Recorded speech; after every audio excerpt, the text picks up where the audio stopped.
Hello everyone, my name is Thomas and welcome to my lettercraft channel. Time to time I get asked by people who just got into lettercrafting how your logo stamp gets so embossed, contrast and looking sharp. The answer is simple, you need to preheat your stamp before stamping. I'll share 3 ways you can preheat your stamp with things you probably can find in your household. First way I used when I just started leather crafting is heating in the kitchen on an electric hob.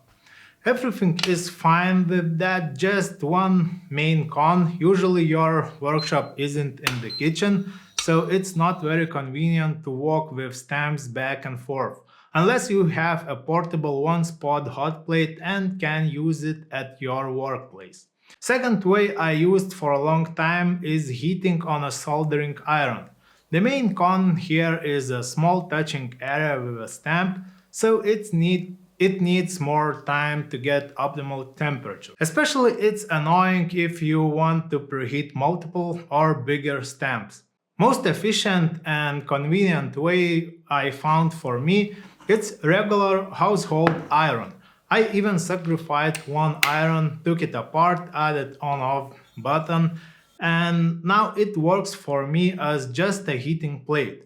It works perfect. The iron plate is flat, which gives a large touching area with a stamp, and iron heats up really fast. If you ask to what temperature to preheat your stamp, I always recommend to experiment with the scraps of same leather before stamping it on your actual craft and find out how much you need to heat up your stamp. That's it. If you like what I'm doing here on YouTube, your support would be very appreciated. You can place an order for crafts on my webshop strhandmade.com, buy PDF templates, or at least please press the like button for YouTube algorithm.